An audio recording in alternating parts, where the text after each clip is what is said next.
All right, hello and welcome again to Circle of Love. Welcome all of you who are here live with me now and those who are joining later and will still be trying this activity. Today, we're going to be working on powerful presence. I am going to show you again what preview of what this project looks like. And it really is very simple. It just involves a piece of folded paper along with some decorative papers that we will then piece together here for the cover and add a little ribbon. And then we're going to work on some messages on the inside of these. The messages that we're focusing on today can either be for ourselves or they can be for someone else. Inside of this gift, inside of this presence, I wrote, "The best is yet to come." What we're going to be doing is thinking about messages that bring us a feeling of power or strength in our lives. This other one that I wrote talks about having choice. So I have the freedom to make choices about my life and take action at my whim. When I think about doing that and ways that I do that in my life, I feel the power of having that choice, of truly even the being spontaneous if I want to in the schedule of my day. Those little things really help me feel like I have more control and freedom and choice and power in my life. And this one says, "My mindset makes all the difference." So these are thoughts that I've had that just, again, bring me a sense of strength, maybe in moments that I feel that I need more strength, or just a simple reminder of ways that we can embody and we can manifest that strength in our lives. So it's a good time to kind of start thinking about what those thoughts might be for you. But this also, remember, could be a project that you gift to someone else where you've written a message there in for them that may bring them some sense of strength, especially during this new holiday season. Okay. All right. So I'm going to flash to my desk now and show you what supplies I have to see if you might have some of these yourselves at home. I have a blank piece of paper. It's kind of thick. It's cardstock paper. I have a pencil. I have a glue stick. I have a marker pen to do my writing, and I have some scissors. Okay. I also have some smaller pieces of scrap paper that I never really kind of have a place for or know what to do. I just collect them. And I have gift wrap papers that I love, love, love, that I just can never, ever stand to throw away. So I recycle them and I think, I'm going to reuse those for something. Well, today's the perfect day. And you may have been already wrapping holiday gifts. And so you may already have the perfect scraps as well laying around. That's also an option. Today, we're going to start by folding our blank thick paper in half. And really, it doesn't matter what direction. And if you want to just watch ahead right now as I cut my next pieces, and that way you can kind of see what options you will have for your cutting and decide what you prefer. And figure out, what you think is going to work best for you. So what I'm going to do is I'm starting very simply right now by just kind of estimating where I'm going to make this cut into two different pieces here while my paper is still folded. Okay, my paper is still folded. I just choose a spot somewhere around here so that I now create these two separate, I'm going to create these two separate folded cards in a sense. If you feel you need to, you can draw a line for yourself with your pencil first, and then make your cut. Okay, and now you could stick with just two gifts, and they can be the same height. They kind of stand up like this, or you can keep this one larger one. You can make another cut down here. So here I go. If I'm keeping this one in open position, then I'm not going to make any cuts where the fold is up here. Instead, I'm going to make my cut down below, down here, where the open edge is. Okay. So I'm going to come down here, and actually, I think I'm going to draw with my pencil first. I'm going to trim off about this much. Okay. About this much. And I'm just estimating right now, and I'm really just being spontaneous with this and kind of deciding as I go. You can really plan it out if you feel you want to, or maybe you need to for a specific way that you want this to end up. But so far now, what I have is a large, somewhat of a medium size gift or present. And with these scraps, I'm going to make two little tiny ones. Oh, the tiny ones are so cute. Yes, yes, yes. It's like a little family of presents. Look at that. Okay, so that's how many I have been able to come up with so far with just one sheet of paper. I have 4 of a variety of sizes. And I like that variety of sizes so that if you were to want to keep these for yourselves as reminders, you know, of these power thoughts, then you might be able to set it up like this in an arrangement somewhere, a nice little still life, and you have a good variety of sizes to be able to view. All right, and so we're going to go back to my work surface here, and after you finish figuring out what sizes you want your gifts or your presents to end up, then you're going to just end up taking one or choosing one. So I'm going to set these extras aside and work on this big one right now.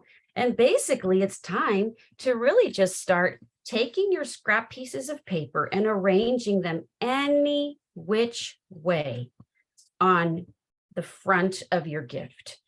I like to add enough paper so that there is no white space left, and it just really fills the cover of the gift or the front of the gift. And it just has a really nice, festive, playful feel that way. But if you prefer to only have just some color on there or some scrap pieces on there, really, it doesn't matter. It is your choice. I'll take this big one and I'm going to slip it behind all of these to fill some of that empty space. And I'm starting to get this kind of arrangement. Notice that I'm playing around with the papers right now. I'm really just placing them kind of haphazardly, okay, to see what they look like together, kind of turning them, just testing them to see what the arrangement looks like. If I like that, then what I can do is go ahead, just kind of scoot it over a little bit like this. Put some glue down like this on my paper. This might be a nice, easy way for you to get started. You can either glue like this with your glue stick on the cover of your present, and then take one of the pieces of, oh, actually, I'm going to start with this big piece down here. Take one of your biggest pieces and glue it down. Okay, so I'm going to go ahead and attach that one. And if you notice that there are some edges that didn't get enough glue, go ahead and go get some glue underneath there now before you continue. And you'll notice that here I strategically lined up this scrap already had a nice 90-degree angle and straight edge, 2 straight edges here. So I just used that and lined it up here on the corner of my cover. But you'll also see that I have some that's still sticking off. And what I'm going to do later, after I get all of this covered, I'm going to turn it over and I'm going to trim off those edges. So you really don't have to worry about fitting perfectly right now. If you really want to get into the creative flow and the spirit of this playful activity, then just let them hang off and later go back and trim. Okay, so here's what I'm going to be doing. I'm going to be continuing and just building this gift and filling the cover of this gift with a variety of different of these scrap papers that I have.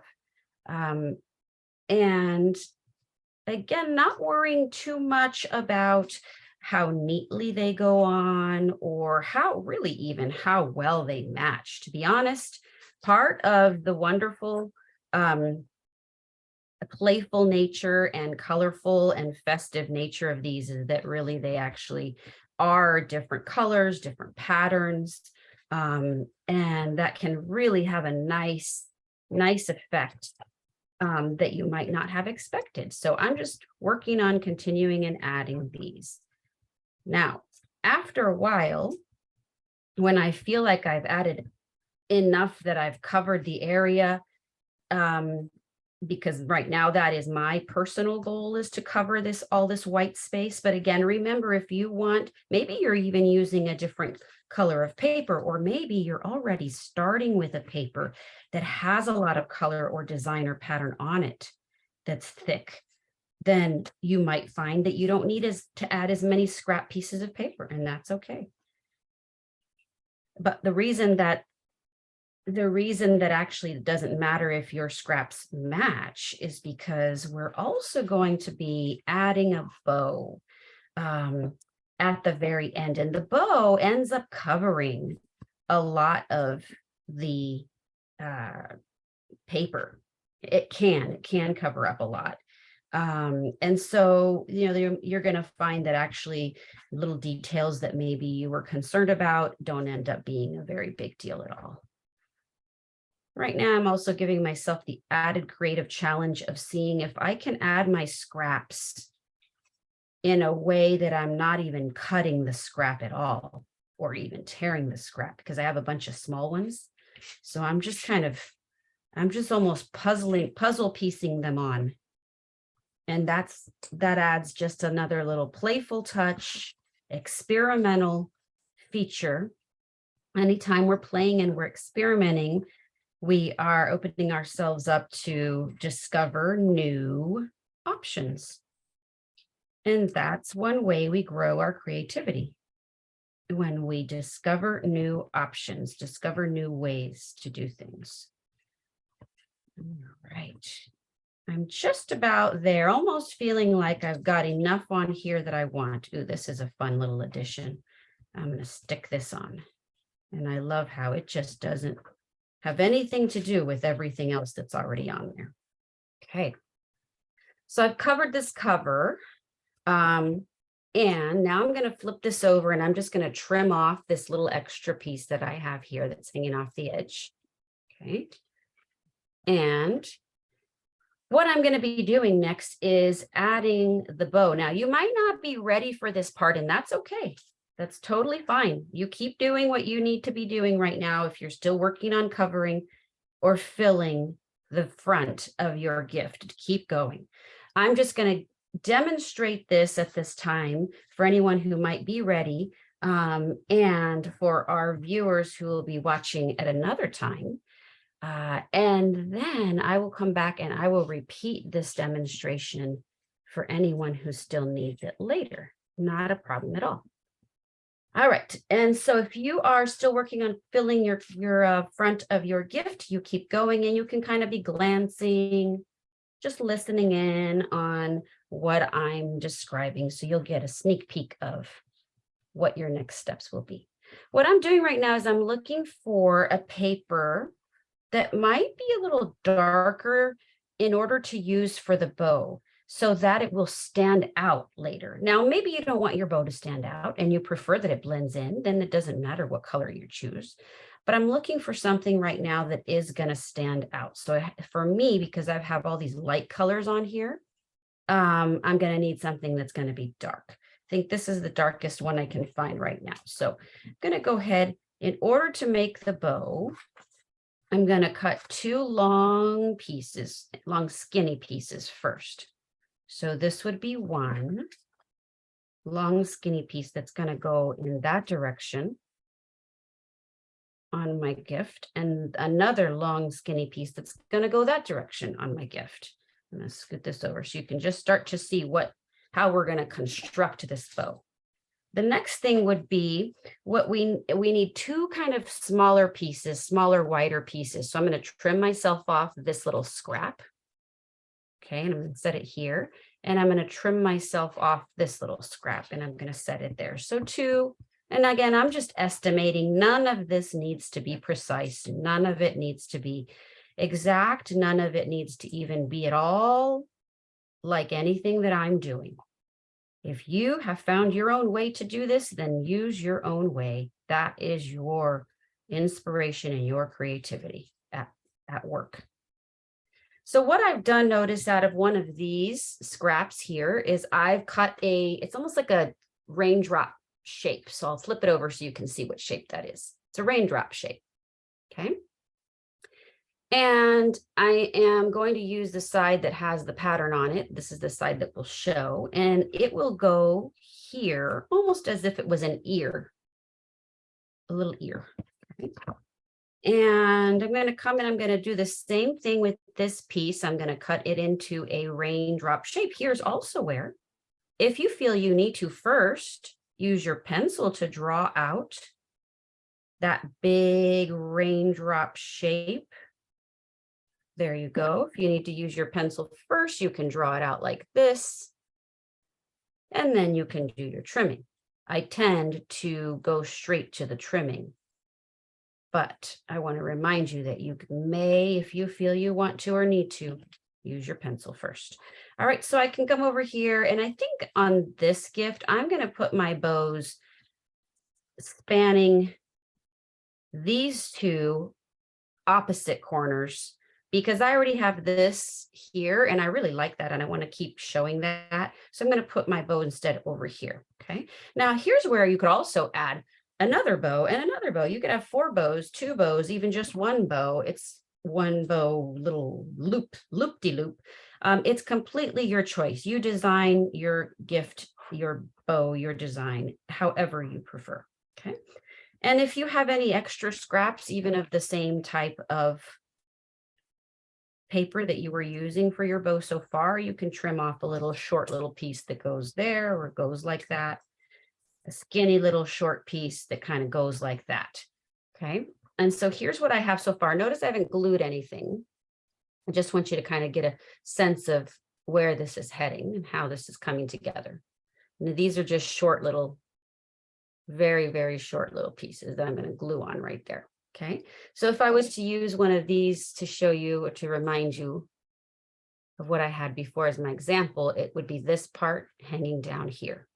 And the black area here we've already created, and the black area here we've already created, okay, on my example here. And so what would be missing here in this part of the loops of the bow would be the material that's behind here to make it look like it's see-through. But you could add any other color there as well. It really honestly doesn't matter. For example, I'm going to come in and I'm going to add this color. And this will simply be a smaller raindrop shape. So I'm going to turn it to the back. Take my pencil. Draw my smaller raindrop shape. Come over here again to the front or stick to the back and cut out the smaller raindrop shape. And I would come over here and I would glue it right inside there. So here's where it starts to give us that feeling or that illusion of a see-through kind of bow. Okay. So play around with all of these options, with all of these combinations.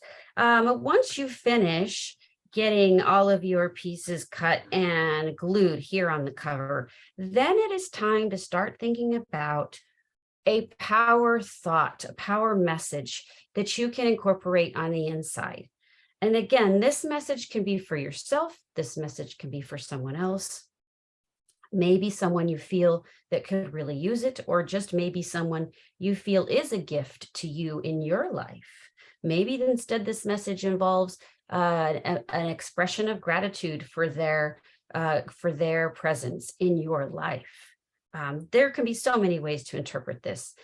This is just an opportunity for you to really harness the power of encouragement, of gratitude, of freedom of choice, and hope that this encourages you also throughout the holiday season.